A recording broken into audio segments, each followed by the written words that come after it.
Welcome to Five Lemons Laughing. We have two lemonettes present. I'm Amanda. I'm here with Morgan.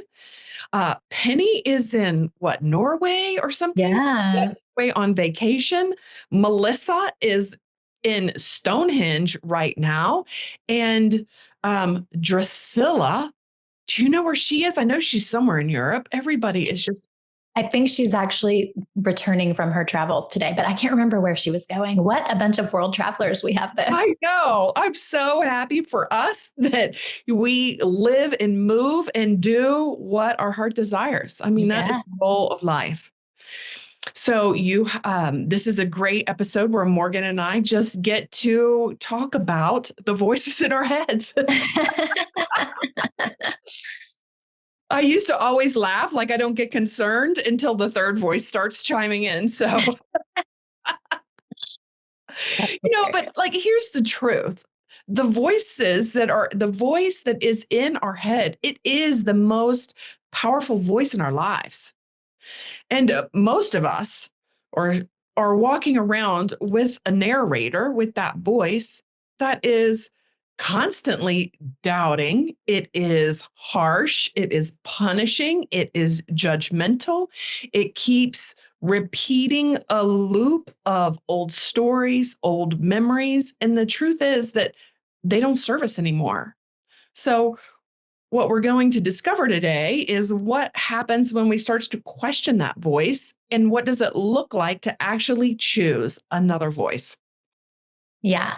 Big, juicy topic. Thanks, Amanda. So, we're going to talk about the stories that we tell ourselves. Maybe we're not even aware that we're telling these stories. And that silent soundtrack that is always running in the background. And we're looking at how that constant stream of self-judgment keeps us small and blocks our joy and ultimately delays our awakening. And sometimes it can be dressed up as a spiritual voice, which is really confusing. So, what can we do about this voice? Can we change it to be more loving and supportive of our spiritual awakening and expansion? And if so, how do we get there? How do we do that? How do we master this seemingly renegade voice that is running the show?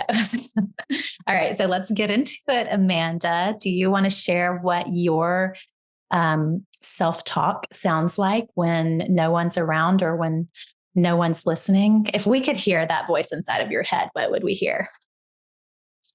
Wow, that doesn't feel vulnerable at all. My inner voice has changed a lot in the last 4 or 5 years.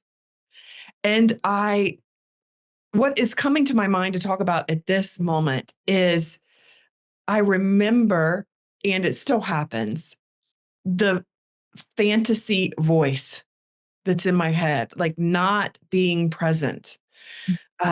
So the voice in my head would sound like if this were to change, like it would be futurizing. Like when I do blank, I will have blank.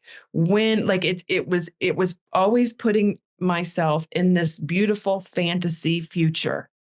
Mm. That was one way that it was always present. Or it was the past. So I would be lamenting over a fight that I just had. Like, what would I say? What I should have said, like Mhm. really like replaying the same drama over and over and over again with what I should have done, what I could have done, what I'll do next time. So that's the first thing when you asked me that question, Morgan, that's the first thing that popped into my mind. And that I became really aware about that like 5 or 6 years ago. Yeah. There's that. If I were to go back like 10 or 15 years ago, I don't even know if I would know what the voice in my head sounded like Yeah. because it was filled with other people's voices. Yeah. It Well, wasn't even filled with my voice. I'm sorry, Morgan, go no, ahead. you're good. So you mentioned that was if you're like backtracking and thinking back to when before you really became aware of this voice that was operating, would you say that that's diminished? Does it still show up? What does it sound like now?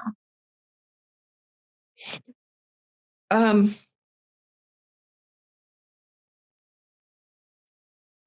the voice in my head now are more reminders of to be present, because I've been working on my mind so much that when I go into judging others or judging myself, like I catch it quicker.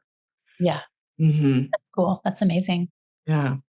I think for me, the voice, I mean, definitely I can relate to what you shared about future fantasizing and lamenting over the past. And I can also relate to what you shared about being more aware of that and not getting swept into that current as much, like kind of being aware and stopping the flow of that train of thought much more quickly. But I still have a very active little chatterbox in my head. And it's just a little busy bee. It's very productive and always thinking about what's the next thing I need to be doing. And that is another way that it rips me out of the present moment. And that like kind of just contemplative, peaceful state of just being, you know what I mean? Mm. And it's always looking for ways to fill in perceived gaps and like silences and things like that, which is funny because I just started reading Michael Singer's The Surrender Experiment. And I know Melissa loves him and loves that book, but I tried to read The Untethered Soul years ago and found it kind of lacking for me. So, but I like what he's about and I like his teachings. And anyway, I just finished chapter 1. So I'm brand new in this book, but he talks about his turning point in his life, his big kind of moment that shifted everything for him was a subtle one when he was sitting on the couch talking to his brother-in-law, and he just noticed all of a sudden that in the silence of their conversation, he was feeling uncomfortable and trying to figure out what to say next. And having that awareness of just noticing the thoughts running that he needed to rush in and fill that is like what started his journey of becoming aware of these thoughts that are running the show. And he just shifted into that state of awareness of the thoughts instead of being identified with the thoughts. And like, I still like there's still a little bit of me who really wants to make everybody feel super comfortable and is always like feeling that need to make conversation and not just resting in those silences, those natural silences, and like feeling into what's the loving way to, be present with this person. It's like always trying to fill a perceived lack. You know what I'm saying? Like, I do know what you're saying. I do. When you brought up, like your mind is looking for the next thing to do or be, like, I was like, ooh, ding, ding, ding. Really is, that really is something that goes on in my mind, right? It's not, I am happy where I am in my life. And there is something in me that keeps driving more. There's a, there's a driver in there. yeah. Mhm. And all of these things that we're talking about are the human experience. Like almost everyone, I would venture to say, experiences exactly what we're talking about. So what's the big deal? Yeah. I think the big deal is, what is your voice saying? What, like really looking at what your voice is saying. So if I were to go back again 10 years ago, the voice in my head was saying that that person looks better than me. That person has better clothes than me. Like I was really comparing myself to others, and I was coming up lacking. Yeah. And then to balance that out, my voice was looking for those that I thought of as less than, so I could feel better about myself. So I would be looking for those traits in others that I thought that I was lacking. So I had a terrible body image Mm. of myself. So I would seek out people that I didn't think had a good body, and my mind would judge them. Like, she's fat, or why didn't she do her hair? Or, which is hilarious now, but like, Yeah. like really going after those things that I found lacking. So constant comparing. Yeah. And you said, you hit the nail on the head at the end when you said judging. Like that is just putting you right into that better than, less than duality, which is the world of judgment. When we're in judgment, that's when we are miserable. Yeah, it is.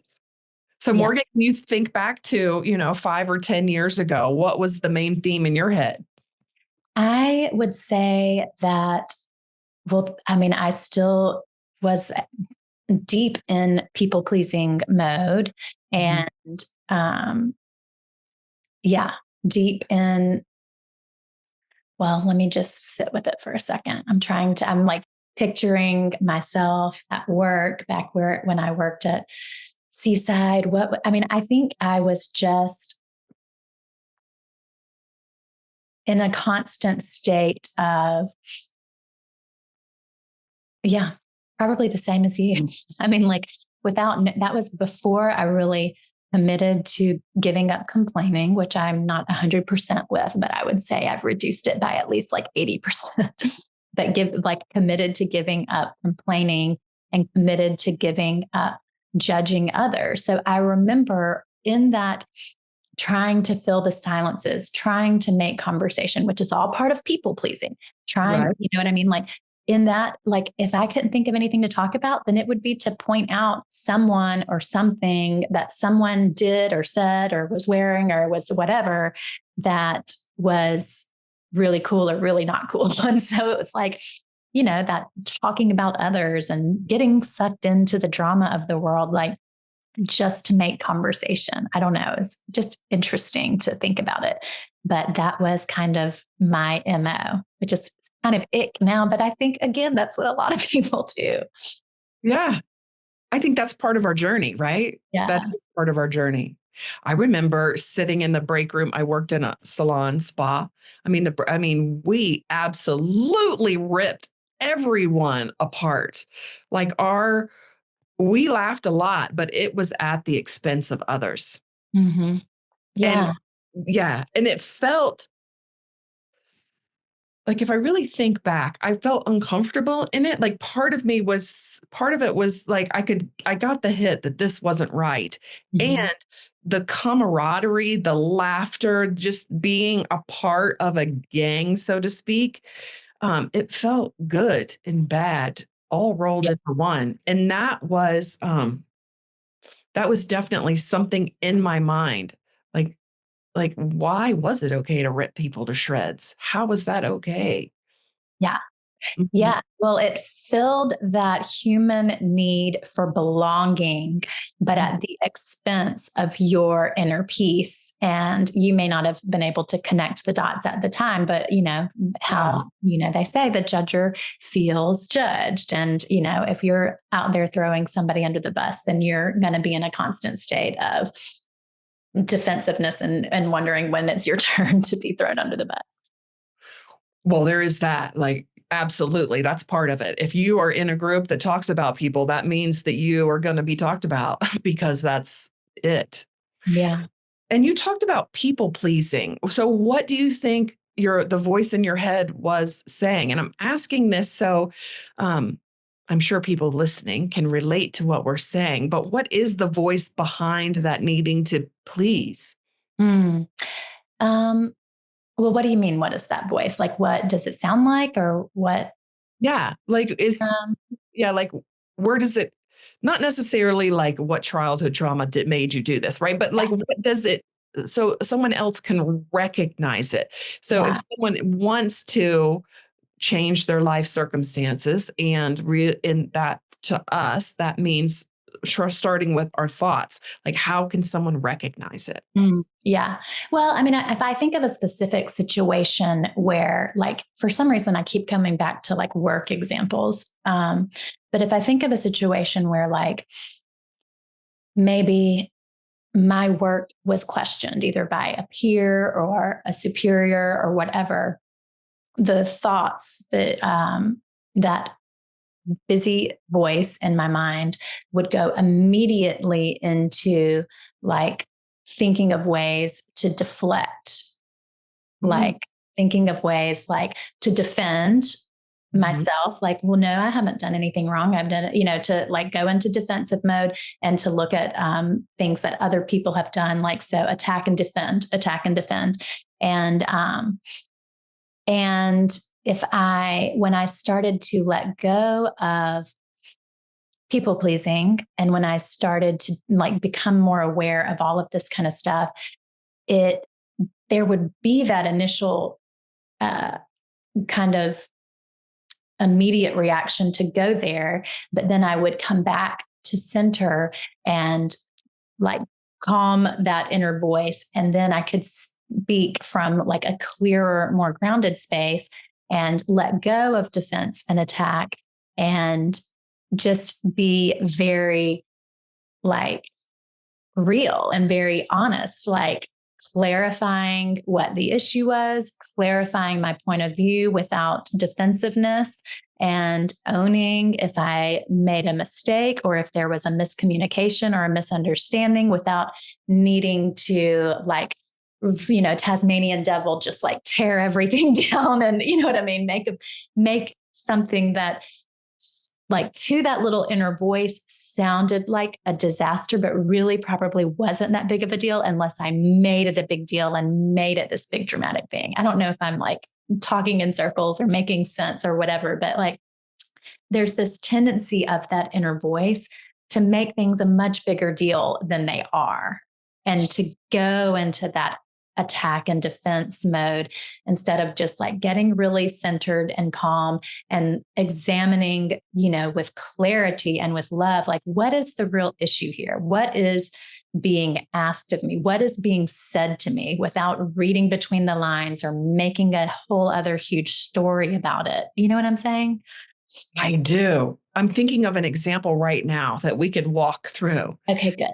So like showing up late to work, and the boss looks at the watch, right? You're late. And immediately going into, well, Susie's behind me, right? Why are you picking on Becky's me? late all the time. Late all the time, right?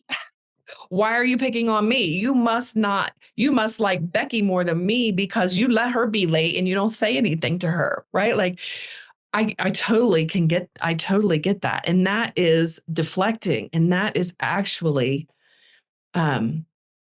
stirring up the pot. I loved your Tasmanian devil analogy, right?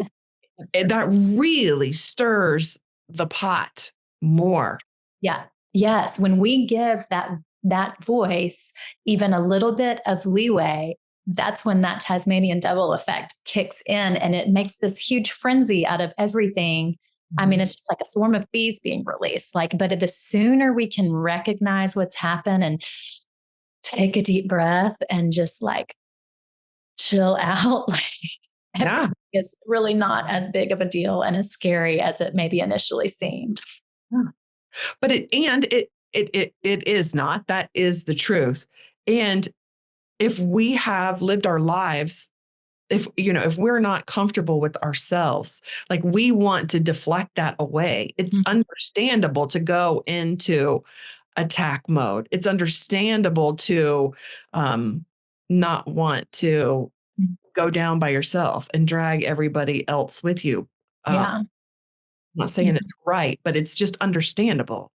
It's defense mechanism or some way that we perceive is going to keep us safe. But I want to go back to that inner voice and just ask you, because I think this might be some people's experience. Is that inner voice critical of yourself? Do you have any of that inner criticism dialogue going on? Oh, absolutely. Absolutely. So I'm, in my 50s, and I look in the mirror and things are changing, right? I like the collagen in my skin is not holding up like it used to be. So my body is changing and I'm critical of that. I do get critical of that. Yeah. Yeah. So that is something that I criticize myself for. And I still catch myself um, when I see the same things in others. Most of my friends are a little bit older than I am right now. Like my mind will want to go to some type of criticism. Like I'll just notice it now. Like I'll get that little hit and I'm like, isn't that interesting? Right. So I am very critical of, I still have a critical voice. It's not as loud and it doesn't have as much power as it used to, but it's still there. I think that's the main thing. I don't give it as much power. Yeah. Mhm. Beautiful. Yeah. And I think that my inner critic is still present and still operational at times, definitely softer. And I think it has shifted focus to like it kind of, it's, I think it's the voice of the ego is basically what we're talking about. And another, if we want to call it something else or give it, all of its many different names, but it knows our heels, you know what I'm saying? And so now it focuses more on like things like being a spiritual failure is what it loves to tell me that story. Like, Ooh, like what? Tell me something. like if things are uncomfortable in my life, if something happens that feels challenging or upsetting or difficult or is like unwanted, then it goes into these stories of like, I know all of these spiritual principles. I know all of these laws of the universe, and yet I still can't make them work for me. And I still am having all of these painful experiences. I'm a spiritual failure. I'm not doing something right. I'm not doing the work. I'm not good enough. I can't do it. It doesn't work. Like these kinds of thought patterns. Hmm. Yeah. And even that I've caught and have lessened, but it definitely still shows up. Is it a thought pattern, like an old thought pattern? It's changed a little bit. So like can you see it reflected in something that used to be more harsh? Mm, that's a good question. Well, I think it is the other side of a coin, basically, because used to the inner dialogue was like, I mean, I had that identification as like being such like the good girl who always like got taken advantage of in friendships and relationships and was never fully appreciated, sort of this like victimy, martyr, very pious, kind of better than other people and like easily wounded and hurt by others, but able to rise above it and forgive. So it kind of like, it's like the other side of that coin. Instead of being like so good, I'm like so bad, but at spirituality. You know what I mean? Not, I don't know. Does that make sense? It does make sense, right? It's something about it, like the word balance comes to mind. Like we swing all the way one way and then we swing all the way the other way. And as we're finding our equilibrium, it just keeps going back and forth till we're at that, my favorite phrase, the 0 point, right? Like it just swings back and forth and back and forth. You've Yeah. reached that middle ground, that neutrality. Exactly. Yeah. Mhm. It's just funny, the very opposite expressions of basically the same thing, like either way, it's ego identification. So, I yeah. think I think it's important to note that um, when you get on a spiritual road, it's not all unicorns and rainbows, right? There is a swinging back and forth. Yeah. I Yeah. think one thing that Jennifer talks about, Jennifer Hadley, our spiritual teacher, one of our spiritual teachers, talks about replacing, like how do you do that? I believe that our thoughts create reality. So the reason that we even look at our thoughts is to have more peace in our lives, to really to be more loving, to have our lives shift on a grand scale. And so that's the reason. And one of the tools that Jennifer teaches is about replacing our thoughts, like one loving thought at a time. And she does the math on it. She has done the math on it. Like, so how many thoughts do you think you have in a minute? Like negative thoughts, right? Yeah. I mean, If there's 60 seconds, so 60 negative thoughts, 30 negative thoughts, right? Like, yeah, hopefully less than I used to.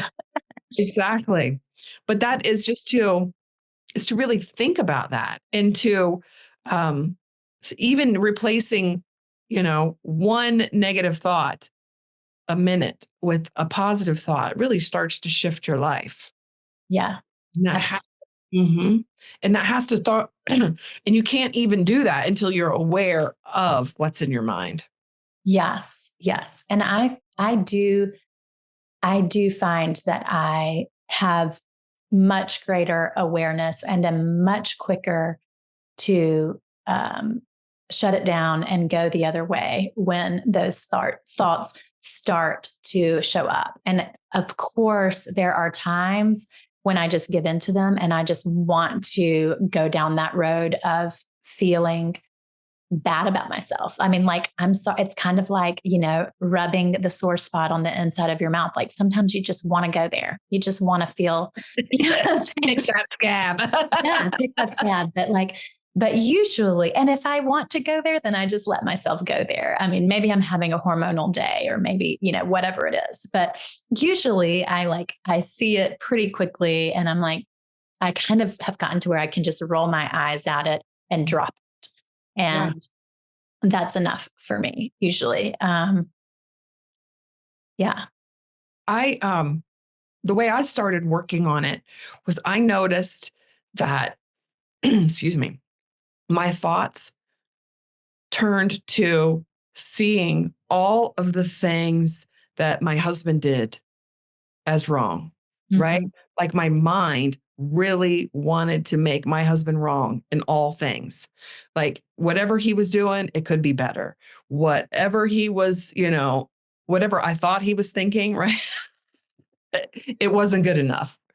And that is one of the how I started working on those negative things. I picked one subject. I picked my husband. And so it was easier for me to catch those thoughts because I wasn't trying to clear out all of the space in my head, all of the negative thoughts.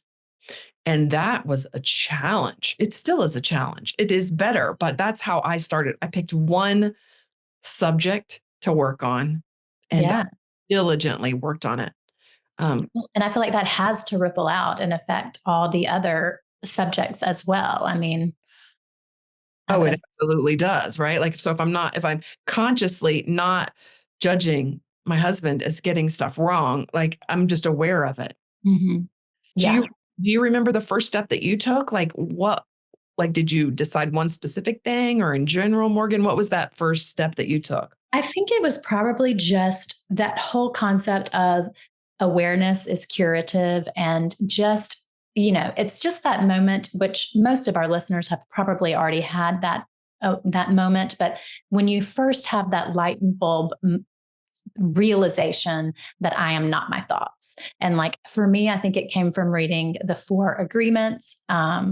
For others, who knows where it may have come from, but like when you first have that break with identifying as your thoughts.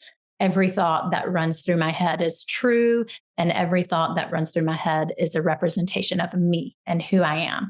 And like when we break away from that and have that awareness, and we can just kind of shift into the witness, the observer of the thoughts that are running and not getting swept up in them, then just that one moment things begin to shift. And so for me, it was what was the practice? I think it was a willingness practice. Like I was studying A Course in Miracles, and all it takes is a little willingness, is what is said in A Course in Miracles over and over again.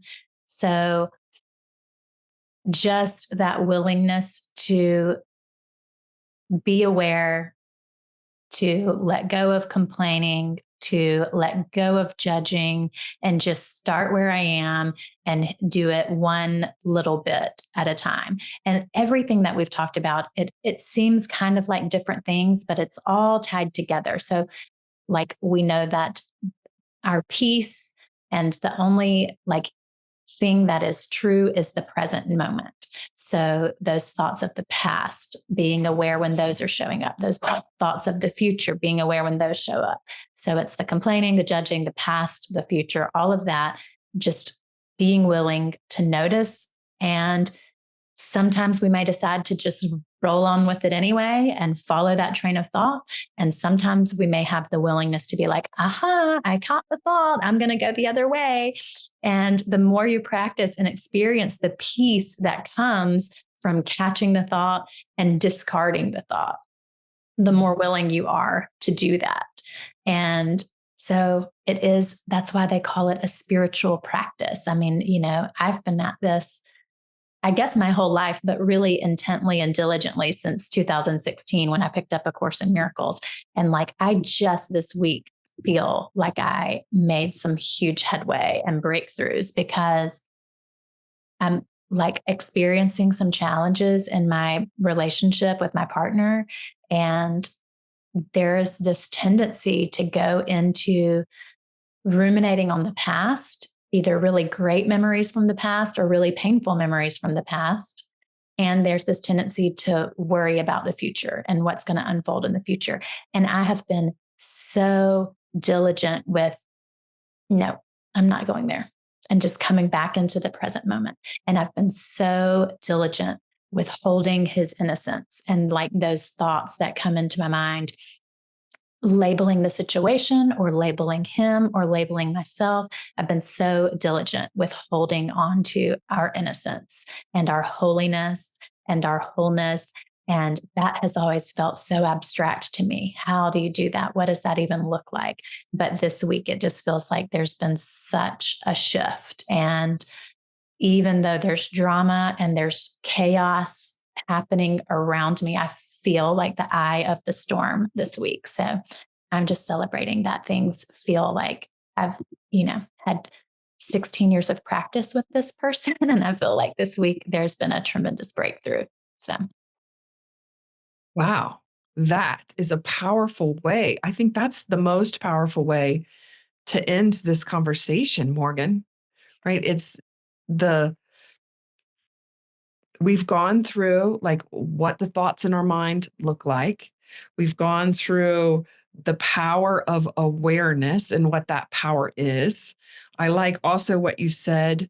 I believe in the power of our thoughts and they create our reality. And also, you mentioned that we are not our ego thoughts. We're not that voice. And having that awareness, having that one step back allows us to let them go instead of really sinking into the drama of it. And I also like what you said. It's the willingness, just being able to um, claim your willingness to live a little bit differently, to establish that peace, to allow help from the unseen to unravel whatever drama that you're in. And then also, I heard you say not to be afraid of the drama, but to hold your peace. That's what a what I learned. story. That's what I learned today. Mm-hmm. Awesome. Thank you. Yeah. Any final thoughts that you want to add? We don't have Penny's post-it since she's not here. So any other like major takeaways or favorite? I think I recapped the takeaways. Yeah. Yeah. Perfect. All right. So this has been fun. We've missed our other 3 lemonettes. And No. I know we'll see. I think some of them will be back with us next week. And we'll be talking about ego in relationships next week. So that'll be interesting. And we all love a good relationship episode because we all, get the most of our healing out of our relationship. So don't miss that one. And thank you so much for joining us. We love you. And I love when Penny says, your transformation is our greatest joy. So I'm going to borrow that. And we love you. We'll see you next week. Bye. Bye, everybody.